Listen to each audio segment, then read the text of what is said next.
The next presenter is Toni Modric. Toni, are you here? Yes, I'm here. Okay. You can start when you are ready. Please share your presentation with us.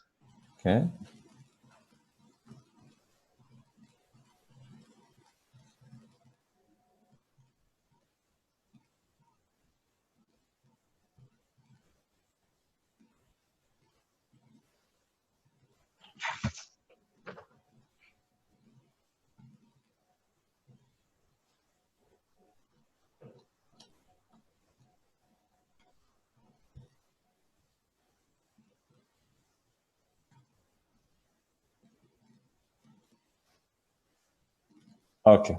Okay. Can I start? Yes. Yes. First, hello to everyone. I'm Toni, and I will present you the work from my associates and me, named Relations of the weekly external training load indicators and running performances in professional soccer matches. So let's start. Many studies previously discussed that match running performances vary according to the playing positions. Authors in these studies found that, for example, the central midfielders covered the greatest overall distance, while wide midfielders covered the greatest high-intensity distance. On the other side, also authors reported that central defenders have the lowest values of both total distance cover and high-intensity distance cover. Weekly training load periodization was also often described. It was mostly through external load indicators such as total distance cover, such as high intensity numbers of acceleration, deceleration, total numbers of acceleration, deceleration, or distance cover in different speed zones. Authors from these studies found that results are very hard to generalize because of the different training approaches in different studies. Interestingly, while there is a growing interest for analysis how match running performance affect match outcome, there is no studies which explored how external training load parameters affect match outcome. Therefore, the main objective of this study was to examine possible association between external training load during the week and match outcome. Additionally, we describe position-specific external training load, match running performances, and training match ratio, or for elite division soccer players. We analyzed 77 match running performances from 12 matches of the highest level Croatian soccer competition. External training load were analyzed from training sessions in week that preceded the matches, and all data were obtained by global positioning system that you can see here on the pictures below. We observed 5 different playing positions. You can see here central defenders, fullbacks, central midfielders, wide midfielders, and forwards. Match running performance and training load were regulated through external load parameters. Specifically, we observed total distance covered in different speed zones, walking, jogging, running, high-speed running, and sprinting, and the total and high-intensity accelerations and total and high-intensity decelerations. Match outcome is assessed with win, draw, and loss. With descriptive statistics, we presented values of match running performances and external training load. With Kolmogorov-Smirnov test, we check normality of distributions. We use ANOVA and SCHEFE post hoc to find differences between playing positions. We use Pearson's correlation to establish association between match running performances and external training load. And with logistic regression, we establish association between external training load, number of training sessions, and match outcome.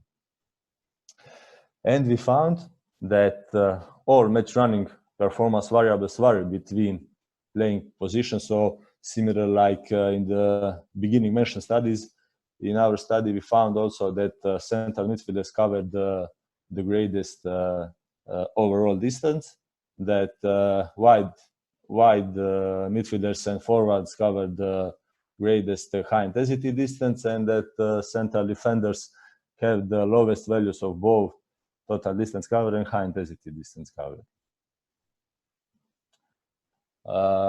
Also, we found that only external training load variables that determine intensity distinguish players between their position, while there is no difference for volume variables, low intensity variables, and moderate intensity variables. So in other words, it means that we find difference between playing position for high intensity distance cover, for high intensity number of acceleration and deceleration, but we didn't find differences between playing position for total distance cover, for total number of acceleration and deceleration, and distance covered in the walking, jogging, and running.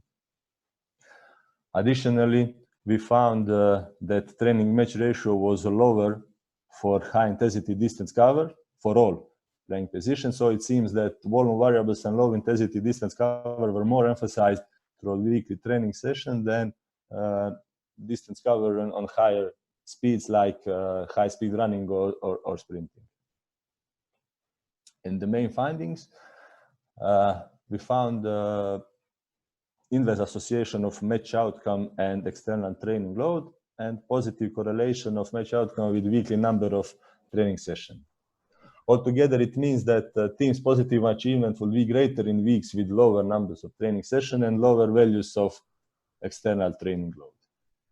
It's probably because this training session in short weeks, actually in weeks with less numbers of training sessions, these training sessions are more focused on the recovery and development of the soccer skills. And because of that, players experience the less of external training load, and it results in superior overall fitness status in subsequent match, what leads to the better execution of technical and tactical requirements, and consequently it leads to the better overall achievement and finally enables positive result. Collectively, it seems that positive result is more affected with technical tactical skills than with running performances from both trainings and matches. This could be supported with many studies which demonstrated that work rate was lower when winning than when losing the match, and also that low-ranked teams have the greater high-intensity distance covered compared to top-ranked teams. Also, on the other side, our study evidence correlation for almost all running performances obtained at trainings and matches, which means that with lower external load values in trainings, lower values of associated variables will occur in the match. And as we said, with lower values, it's greater possibility to make positive achievement. Of course, it doesn't mean that you need to run less and then you will win. No, it means that when you win not because of your great running performances, but because of your great football qualities.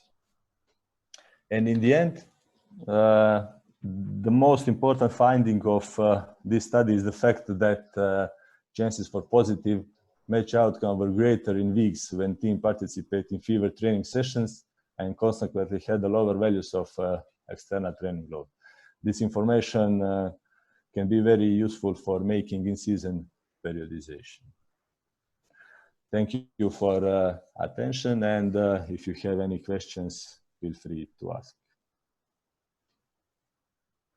Thank you, Toni, very much. It's a very good presentation.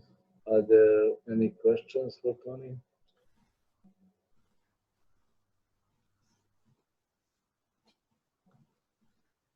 I can't see any questions.